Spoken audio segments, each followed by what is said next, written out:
the plenary will be on recess. Our army is executing 2 wars in DRC and in South Sudan.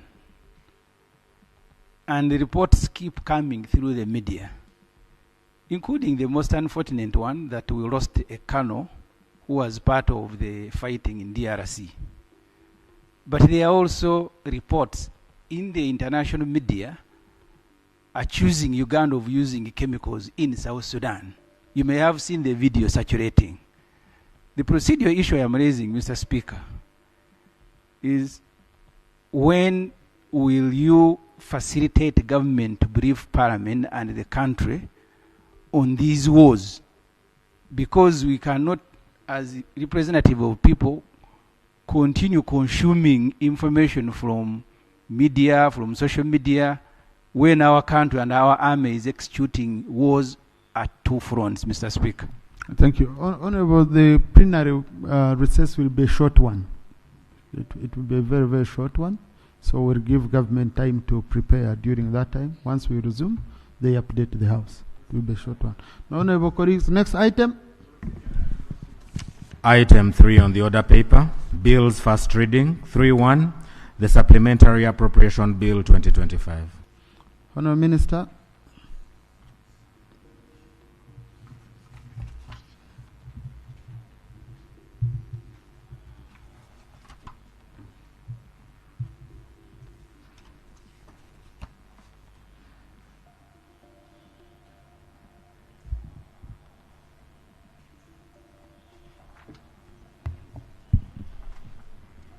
Thank you, Right Honorable Speaker. Right Honorable Speaker, I beg to move that the Supplementary Appropriations Bill 2025 be read for the first time.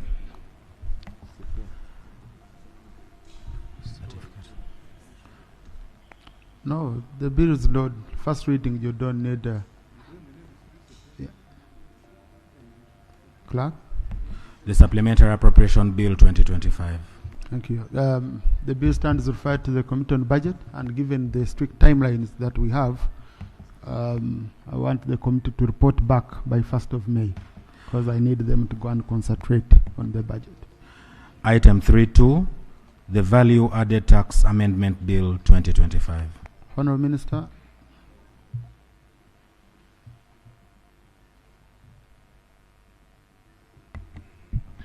Right Honorable Speaker, I beg to move that the Value Added Tax Amendment Bill 2025 be read for the first time.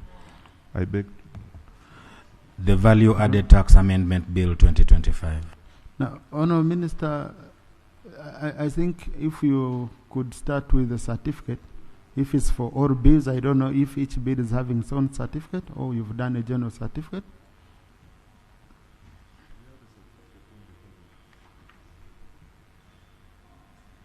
Mr. Speaker, these bills are accompanying the budget, and we have the overall certificate of financial implications on the budget.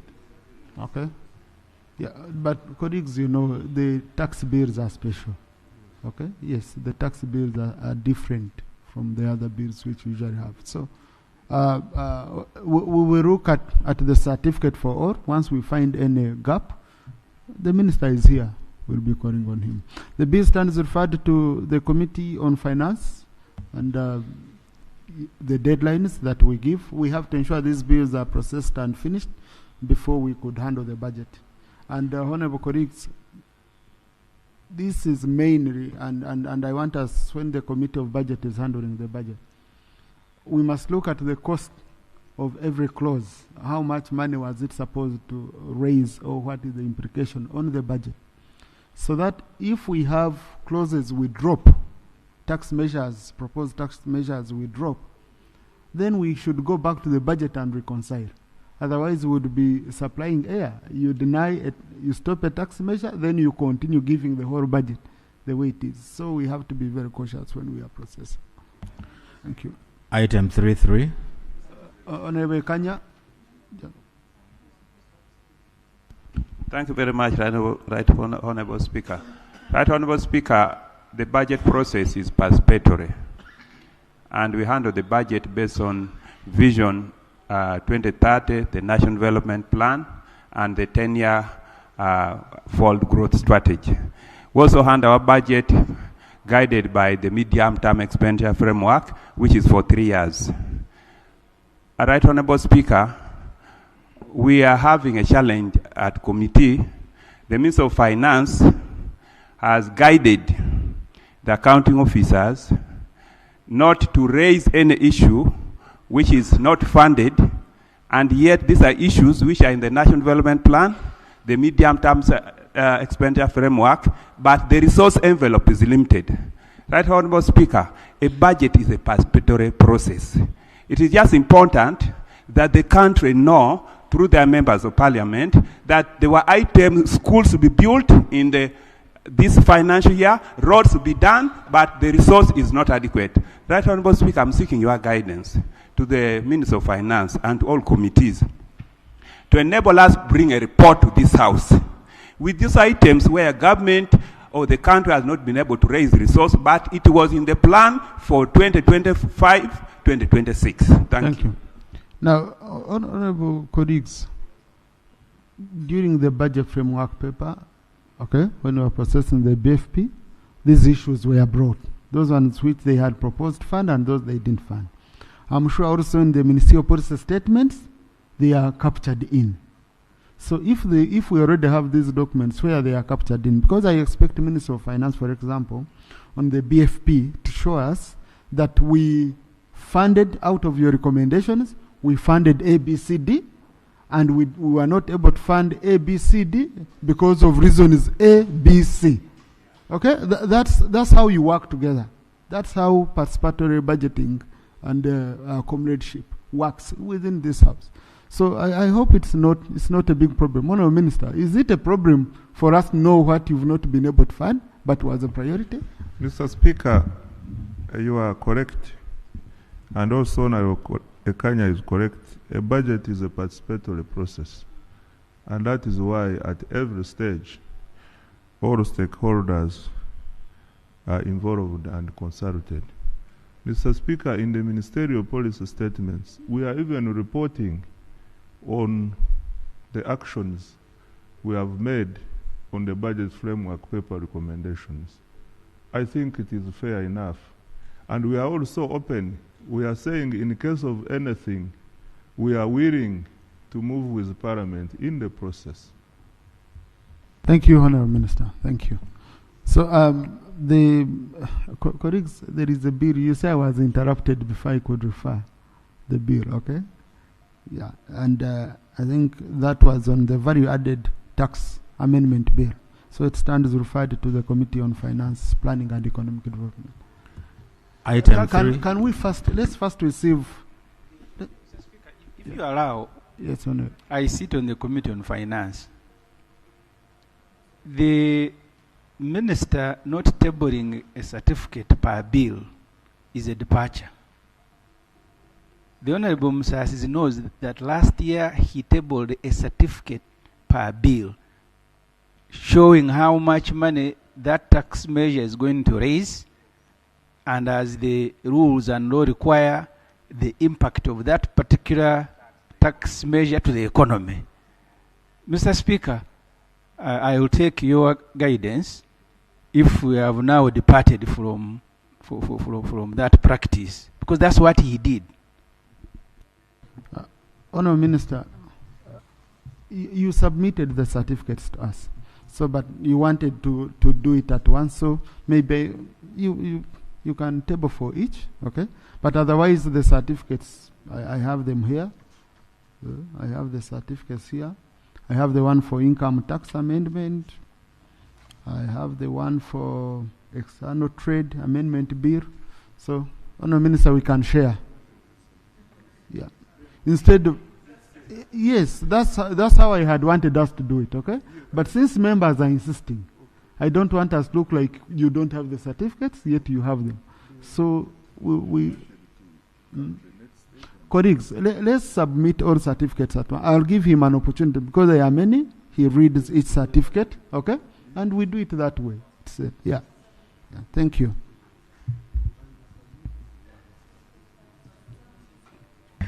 Item Let's do it at 3.3. once. Item 3.3. The Excise Duty Amendment Number 2 Bill 2025. Honourable Minister. Right Honourable Speaker, I beg to move that the Excise Duty Amendment Bill Number 2 of 2025 be read for the first time. The Excise Duty Amendment Number 2 Bill 2025. The bill stands referred to the Committee on Finance Planning and Economic Development. Item 3.4. The Tax Procedures Code Amendment Bill 2025. Honourable Minister. Mr. Speaker, sir, I beg to move a motion that the Tax Procedures Code Amendment Bill 2025 be read for the first time. The Tax Procedures Code Amendment Bill 2025. The bill stands referred to the Committee on Finance Planning and Economic Development for processing and reporting back. Item 3.5. The Income Tax Amendment Number 2 Bill 2025. Honourable Minister. Right Honourable Speaker, I beg to move that the Income Tax Amendment Bill Number 2 of 2025 be read for the first time. The Income Tax Amendment Number 2 Bill 2025. The bill stands referred to the Committee on Finance Planning and Economic Development for processing and reporting back. Item 3.6. The External Trade Amendment Bill 2025. Honourable Minister. Mr. Speaker, I beg to move a motion that the External Trade Amendment Bill 2025 be read for the first time. The External Trade Amendment Bill 2025. The bill stands referred to the Committee on Finance Planning and Economic Development. Item 3.7. The Stamp Duty Amendment Bill 2025. Honourable Minister. Right Honourable Speaker, I beg to move that the Stamp Duty Amendment Bill 2025 be read for the first time. The Stamp Duty Amendment Bill 2025. The bill stands referred to the Committee on Finance Planning and Economic Development for processing. Item 3.8. The Hides and Skins Export Duty Amendment Bill 2025. Honourable Minister. Mr. Speaker, I beg to move a motion that the Hides and Skins Export Duty Amendment Bill 2025 be read for the first time. The Hides and Skins Export Duty Amendment Bill 2025. The bill stands referred to the Committee on Finance Planning and Economic Development for processing. The Appropriation Bill 2025. Honourable Minister.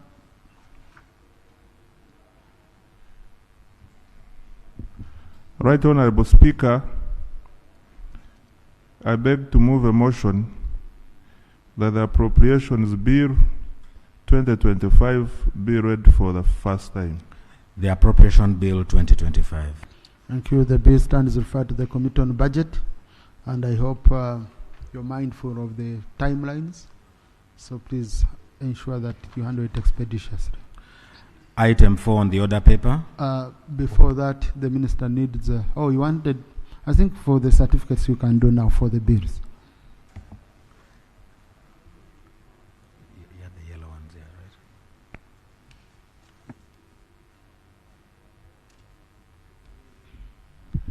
right? Mr. Speaker,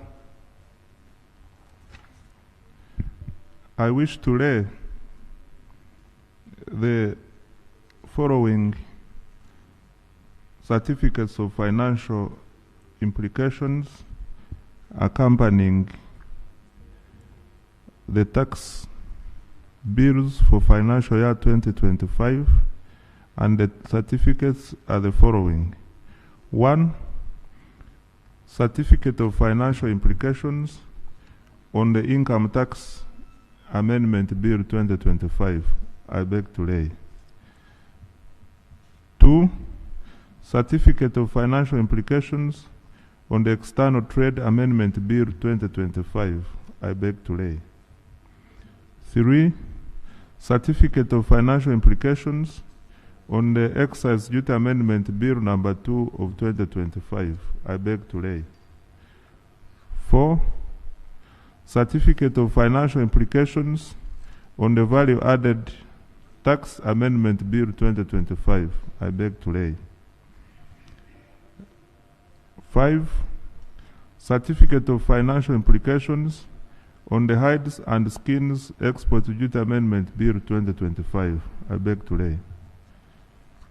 6. Certificate of Financial Implications on the Stamp Duty Amendment Bill 2025. I beg to lay. 7. Certificate of Financial Implications on the Tax Procedures Code Amendment Bill 2025. I beg to lay.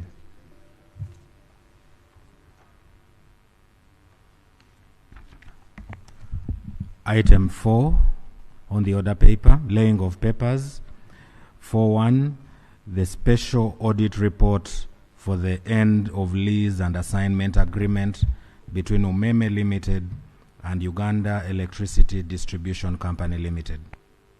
Thank you. Honorable members, you recall that on 20th of March 2025, this House passed a resolution authorizing government to borrow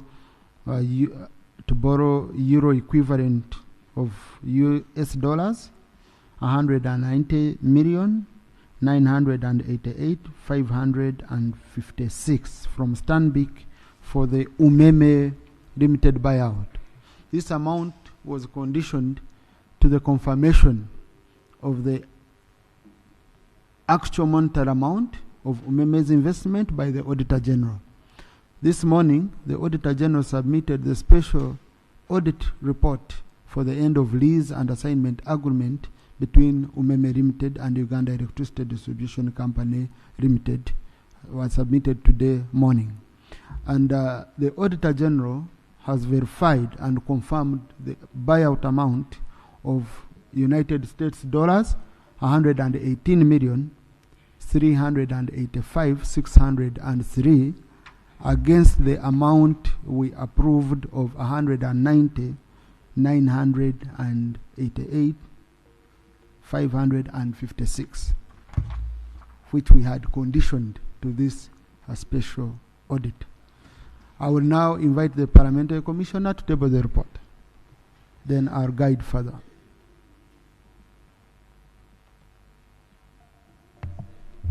Right Honorable Speaker,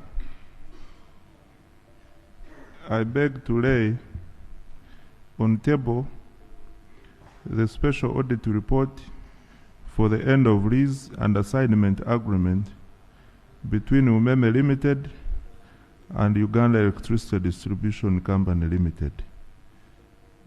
I lay, Right Honorable Speaker. Thank you, Minister of Finance. Honorable colleagues, since we conditioned the approved amount to this audit, and the Auditor General has given a varying amount by a big margin, we need government to put into consideration this audit when they are finalizing with Umeme. Therefore, this can only be done if this report is adopted by the House, so that it's a document of the House, since the Auditor General is part of the House. So I now want to put the question that the House adopts the recommendation. Please. Please, a Minister of Finance is a member of Parliamentary Commission. Okay? Please. Okay? Please, Honorable Ssenyonyi, I have not allowed you. Yeah, please. This is a report of the Auditor General, who is part of the House. Okay? I don't want to subject it to debate. We just want this report to go to government, so that now for us we have finished our part, because the approval of the round was conditioned to this special audit. So I don't know what's I don't know procedure. Mr. Speaker, I have been here now a number of years. We have never passed a report of the Auditor General we have not read. This, Mr. Speaker, is going to be the first in modern history of Parliament that a report can be read there and MPs pass it without even seeing it. So the procedural issue I am raising, Mr. Speaker, because the rules governing committees we have accountability committees that deal with these reports and then report, and we adopt as advised. So, Mr. Speaker, the procedural issue is whether now you have waived those particular rules, and now reports can be brought here and we pass them without even knowing and looking at them, Mr. Speaker. Lop.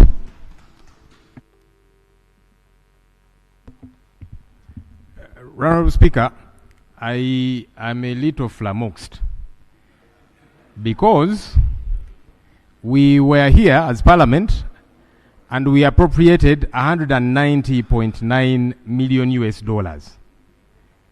We protested that, firstly, because there was no Auditor General's report. It carried the day. We are now being told that there is an Auditor General's report mentioning 118 million US dollars. Honorable Speaker, you're saying we should adopt the Auditor General's report and hand it over to government. I don't know how that gets to apply, because are we then handing over the appropriation role to government? I thought it is this House, Honorable Speaker, that appropriates. We appropriated 190.9 million US dollars in error. In error because there was no Auditor General's report. Now we have the Auditor General's report. Perhaps we should be rescinding the other and then appropriating a new figure, as opposed to just passing the Auditor General's report and then we say, government, we are trusting you, perhaps to bring back the balance, to take it back to where. I don't know how that gets to apply. But also, Right Honourable Speaker, I think it would be prudent that the Auditor General's report is, number one, verified, studied. The Auditor General is part of Parliament. And on an annual basis, the Auditor General gives us report as Parliament. We send them to accountability committees, they are scrutinized, and all of that, because the Auditor General's report needs to be studied. They do work for us as Parliament. So before we pass it, it would be good that we know, as colleagues are saying, what is in that report can we ascertain. So that we don't have too many run-ins, because now there's 190, now 118, we might discover it should even be less, Right Honourable. Thank you. Now, Honourable colleagues, to begin with, these are not annual reports, which must go to the committee. These are special audit reports. Annual reports are the ones provided for under our rules of procedure, that they need to go to committee. That's number one. Number two, this is a time-bound report, which you yourselves, when you are passing the resolution, I think was it 2 weeks ago? Yes, on 20th of March, okay? You conditioned it to this report. Not you processing and going through this, but conditioned it to this report. And mind you, we must sort with Umeme by 31st of March. Okay? By 31st of March, which is Monday? Is it Monday? Is it Monday? Yeah. So now what it means, if by then we have not yet pronounced ourselves on this report of the Auditor General, government will continue with what we passed. Because they don't know about it. They don't know about it. They don't have it. Okay? The government has a figure. Government has a figure presented to us. We passed. And now the Auditor General has said, no, the amount was higher. We have verified it should be reduced by this amount. And this is an office of government. So the timeline is honorable colleagues. Otherwise, what do I lose by referring it to the committee? I would love that. But now, if we are to beat the deadline of 31st of March, which is next Monday, that is in the contract, whereby if we don't settle by that timeline, Umeme will get a blank check to start tripling and doing what in terms of interest and penalties. So you don't have much. Honorable Kanya? Thank you very much, Right Honourable Speaker. Right Honourable Speaker, I was a chairperson of PAC, and we attended and we have a position as accountability committees in Africa. Government, Tanzania, Kenya, South Africa, are not stopped from implementing the report of Auditor General. In fact, in Tanzania, the government, once the report comes out, they implement and then report to Parliament as Parliament discusses. So it is the wish of government and also the role of Parliament, the way we decide we want to move. Special audit report has issues of criminal nature. In some countries, the government does not need to wait. But also this report, which is time bound, what we are requesting, Right Honorable Speaker, that you invoke the necessary rules so that when the House takes position, the operation is within our rules. But also government need to look at the practice that has been adopted, that government does not need to wait for Parliament before you implement the report of Auditor General. Thank you. Thank you. Yes, and I agree with you, especially on your audit reports. This is a special audit report that has been requested by Parliament, not provided that the Auditor General must have done this under the law or what, and we are time bound. So, honorable colleague, the decision is ours, whether we want government in its final settlement with Umeme to consider this report or not. Colleagues, I now put the question that the House adopts the recommendation of the Auditor General as contained in the special audit report for the end of lease and assignment agreement between Umeme Limited and Uganda Electricity Distribution Company Limited. Those in favor say aye, and to the contrary nay. The ayes have it. Thank you. Clerk, please extract this resolution and ensure it reaches government today. It reaches the government today so that it is considered in their final discussion with Umeme. Item 4.2, the annual budget estimates for the financial year 2025-2026 pursuant to Article 155 of the Constitution of the Republic of Uganda, 1995, and Section 13.3, 9, 10, and 11 of the Public Finance Management Act 2015, and Rule 148 of the Rules of Procedure. Honourable Minister.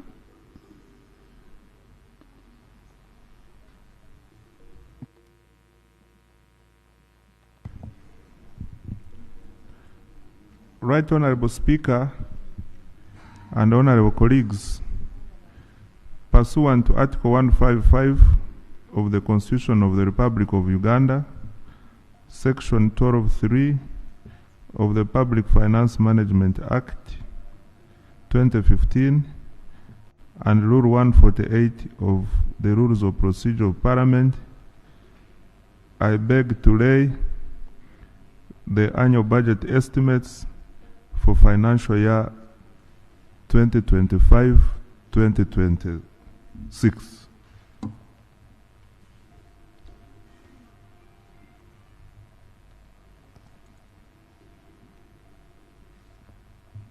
They are in 3 volumes. Volume 1 covers central government votes. I beg to lay. Volume 2 covers, Volume 1 covers, it's part 1, it covers votes 001 to vote 1700, and volume part 2 covers vote 1701 to vote 3426. These are both central government votes.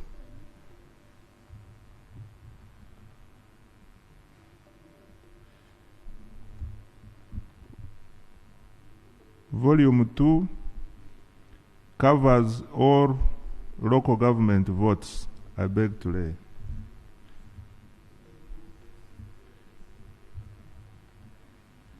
Right Honorable Speaker, I also wish to lay Volume 3, which covers the state-owned enterprises and public corporations.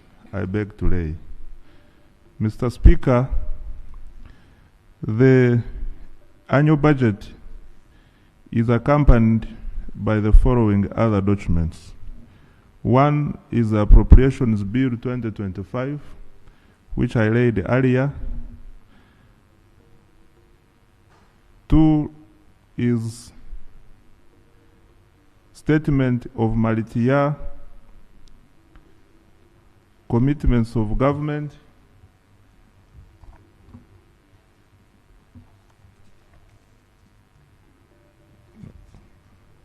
Mr. Speaker,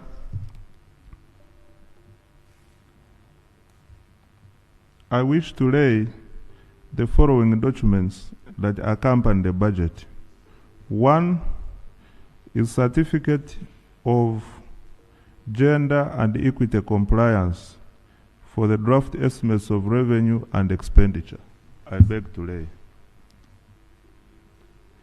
2 is statement attesting to reliability and completeness of the budget estimates of revenue and expenditure for financial year 2025-2026. I wish to lay. Number 3 is the certificate of climate change responsiveness budget framework. Certificate of climate change responsiveness to the budget framework paper. I wish to lay.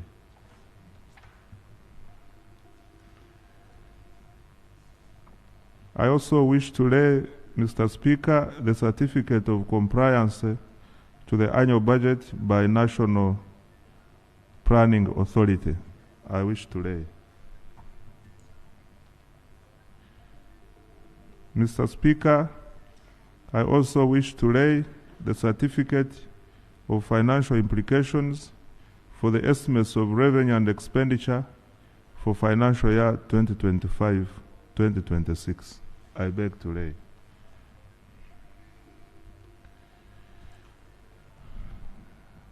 Right Honorable Speaker, I also beg to lay the list of accounting officers for financial year 2025-2026, covering all votes of government. I also beg to lay the Uganda's multi-year commitment statement for financial year 2025-2026 and the performance of multi-year commitments for financial year 2023-2024 and 2024-2025. I beg to lay.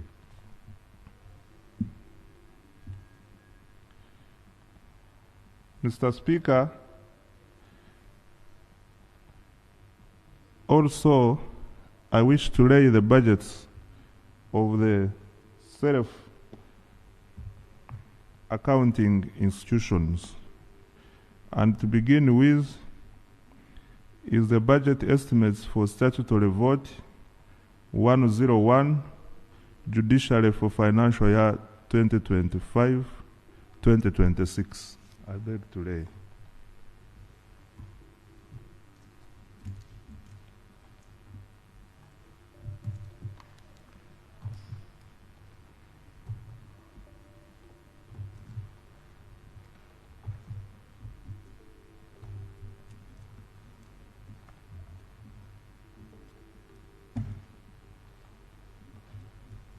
Mr. Speaker, I sent to you other budgets for other statutory votes.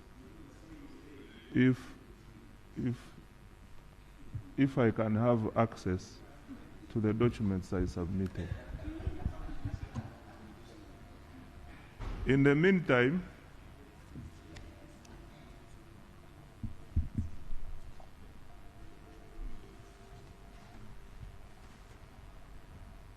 No, it's okay. The one who, I am sorry, somehow they were put together as one document. Mr. Speaker, I laid, judicially,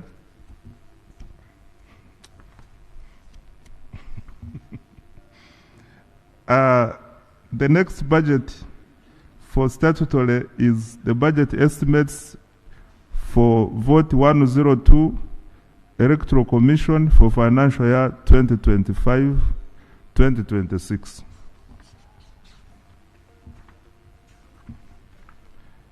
Mr. Speaker, I also lay the budget estimates for vote 103 Inspectorate of Government for financial year 2025-2026. Next is the budget estimates for statutory vote 104 Parliamentary Commission for financial year 2025-2026. I beg to lay. Next is budget estimates for statutory vote 105, Uganda Law Reform Commission for financial year 2025-2026. I beg to lay. Next is budget estimates for statutory vote 106, Uganda Human Rights Commission for financial year 2025-2026. I beg to lay. Next is budget estimates for statutory vote 107, Uganda AIDS Commission for financial year 2025-2026. I beg to lay. Next is budget estimates for statutory vote 108, National Planning Authority for financial year 2025-2026. I beg to lay. Next is budget estimates for statutory vote 131, Office of the Auditor General for financial year 2025-2026. I beg to lay. Mr. Speaker, with all the votes mentioned, I beg to lay on table. Right Honorable Speaker, I also wish to lay the medium-term debt management strategy for financial year 2025-2026 to financial year 2028-2029. I beg to lay.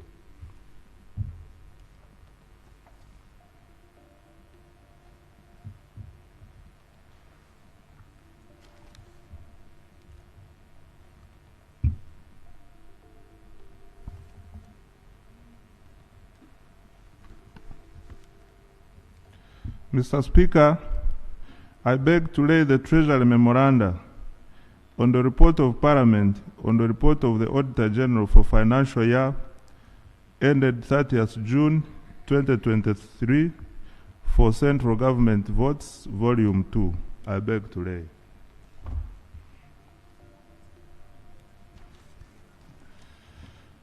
Right Honorable Speaker, I beg to lay the Treasury Memoranda for report of on the report of Parliament on the report of the Auditor General for financial year ended 30th June 2023, Volume 3, Missions Abroad. I beg to lay.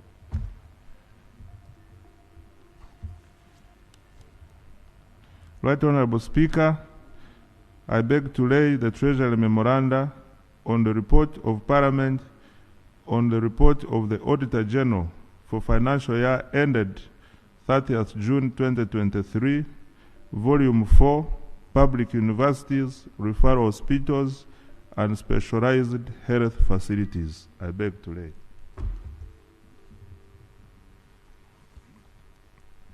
Right Honorable Speaker, I beg to lay the Treasury Memoranda on the report of Parliament on the report of the Auditor General for financial year ended 30th June 2023. This is repeated. This is Volume 4, Public Universities, Referral Hospitals, and Specialized Health Facilities.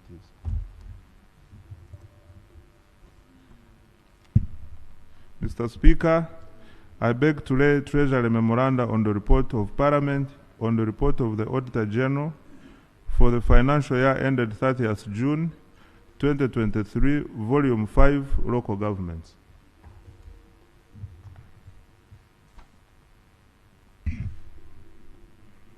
Right Honorable Speaker, I beg to lay the report on public debt, grants, guarantees, and other financial liabilities for financial year 2024-2025.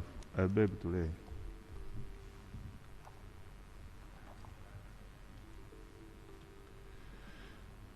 Mr. Speaker, I beg to lay the Consolidated Board of Survey Disposal Report for the financial year ended 30th June 2024 local governments. I beg to lay.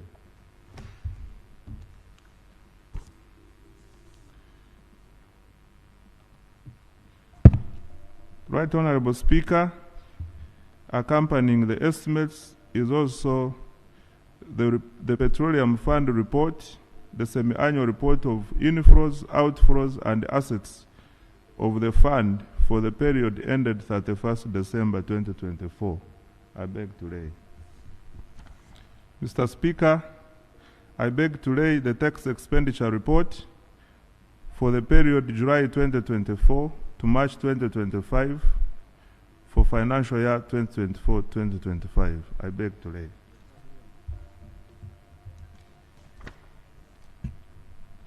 Mr. Speaker, I beg to lay the macroeconomic development and fiscal prospects for financial year 2024-2025 and financial year 2025-2026. I beg to lay.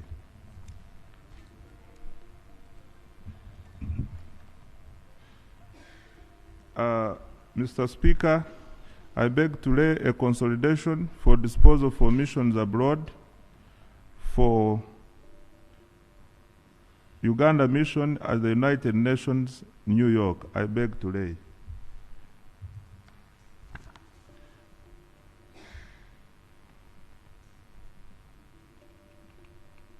Right Honorable Speaker, what does the financial year 2025-2026 or what have I laid? Mr. Speaker,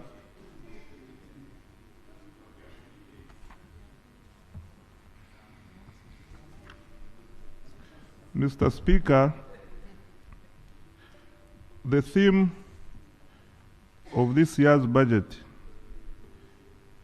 remains as last year, which is full monetization of Uganda's economy through commercial agriculture, industrialization, expanding and broadening services, digital transformation, and market access.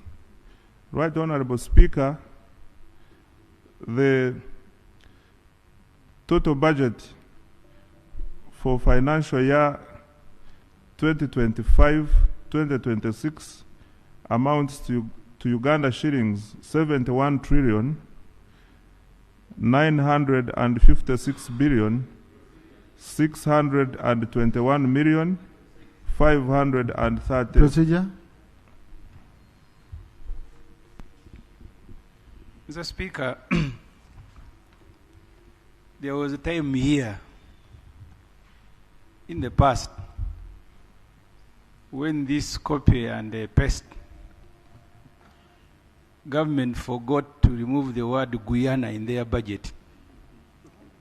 The Honorable Musasizi, the statement he is reading has 2024-2025 budget. Is he proceeding well by regurgitating documents relating to the budget of this financial year, but claiming and misleading Parliament that he has brought 2025, 2026, and is displaying them, reading 2024? Thank you. Honourable Minister just asked a question that what have I laid on table? What have you laid Mr. down? Speaker, I am sorry for this typo, but when I was reading, I was careful. I corrected and read financial year 2025-2026. Mr. Speaker, the resource envelope for financial year 2025-2026 will be 71 trillion 956 billion 621 million 530,685 Uganda shillings. Right Honorable Speaker, the next year's budget is focused on growing the economy tenfold through the ATMs and the enablers as follows. 1. Agro-industrialization. 2. Tourism development. 3. Mineral-based industrialization. And 4. Science, technology, innovations, including ICT and creative art industry. And the enablers are the following. 1. Maintaining peace, security, and rule of law. 2. Human capital development, including health, education, water and social protection, full monetization of economy as number 3 through PDM. 4, infrastructure development. Here we are looking at roads, railway and electricity.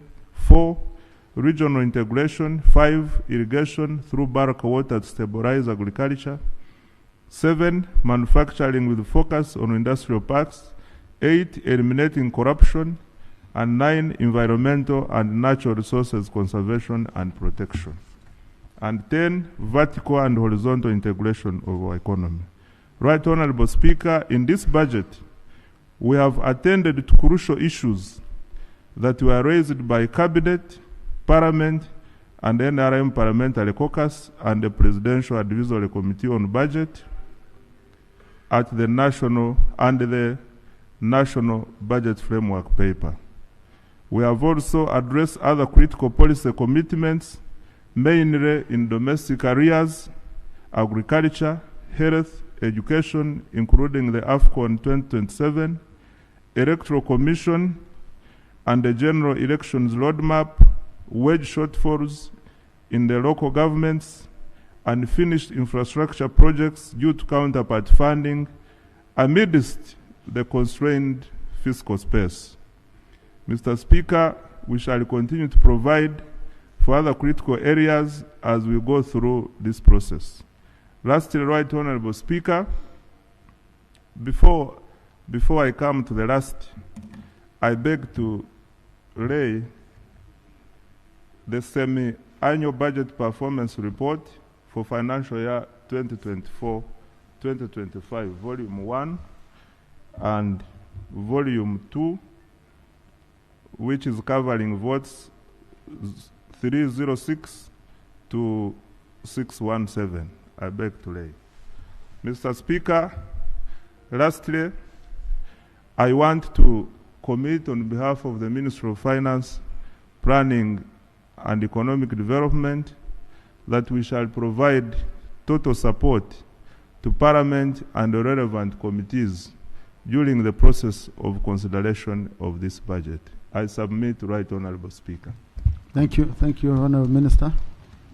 It's in line with Section 13(2) of the PFMA and Rule 148 of our Rules of Procedure.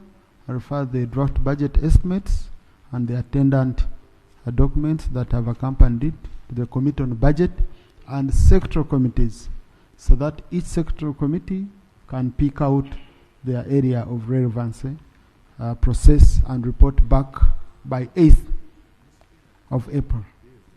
8th of April, we need these reports submitted to the to the clerk, so that we can be able to put them on the order paper, and we process them here and they go to the budget committee. Honorable colleagues, on the issue of umeme, since we've gotten varying figures, the Minister of Energy will be required to come back here and report back on what they would have paid umeme, okay, on what they would have paid to umeme and how they agreed on that amount, since the Auditor General has guided. House adjourned to 9th of April, 2 p.m.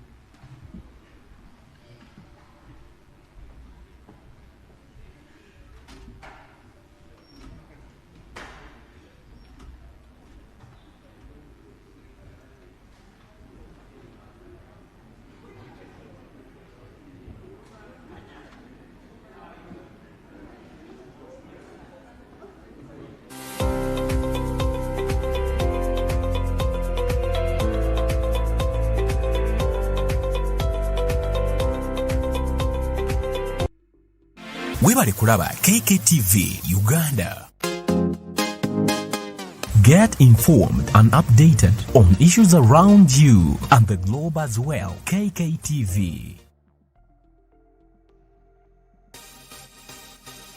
Thank you for subscribing to KKTv.